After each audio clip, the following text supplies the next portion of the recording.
The following story has been brought to you by StoriesToInspire.org. There's a tea company out of Eretz Yisrael named Wusatsky Tea.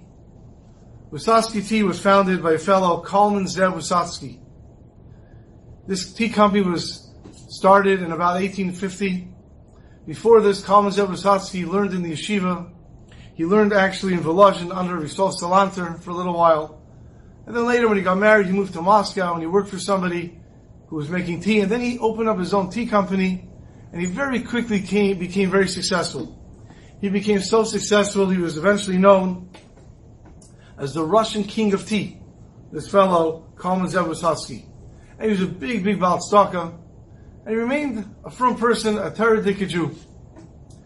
He was also involved with a group called Chovevei Tzion.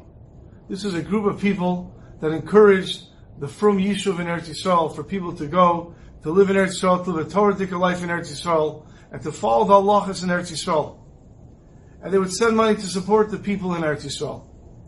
Well, in 1895, they asked him, Mr. Wusatsky, to go to Eretz Yisrael and to see what's going on. And he went for 3 months, and he was touring Eretz Yisrael, strengthening them, giving them physical support, emotional support, and he was helping them out.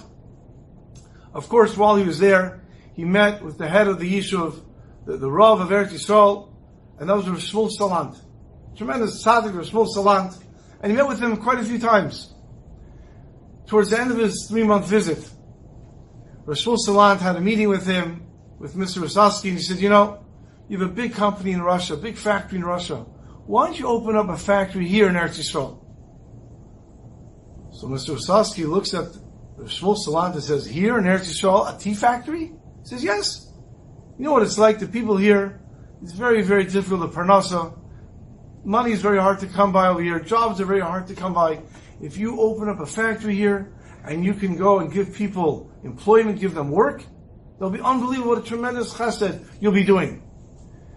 He says, Rebbe, in Eretz Yisrael, it's not hot most of the year. It's not cold most of the year.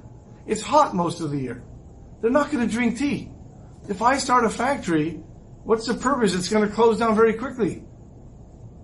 Shmuel Salant says, I'm telling you, you open up a factory here, it's such a big mitzvah, you'll have a tzlocha with this and with everything. I'm telling you, show one up.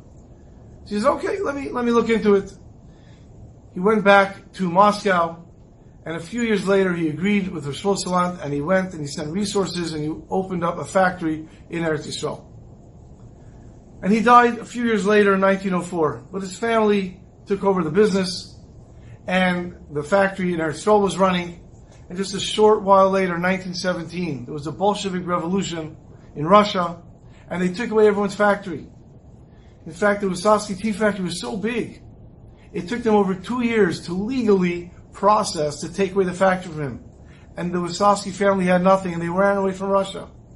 But he still had a factory in Eretz Yisrael. And today, Wusatsky Tea Company is one of the biggest tea companies in the world. Today, the factories in the Galil, they have over 400 employees. How did he keep that? How did he keep his factory going? Because he listened to the words of Rav Salant. Rav Shmuel Salant said, open it up here, it's such a chesed, you'll have a tzlacha. He did it, even though it didn't make sense to him, and with that he had a tzlacha. And that's a lesson we learn as soon as we start to read this parsha. V'daber Kim Moshe v'yomer Elav, Ani Hashem. Have a wonderful Shabbos. You've just experienced another Torah class brought to you by TorahAnytime.com. Enjoyed this story? Come again. Bring a friend. StoriesToInspire.org.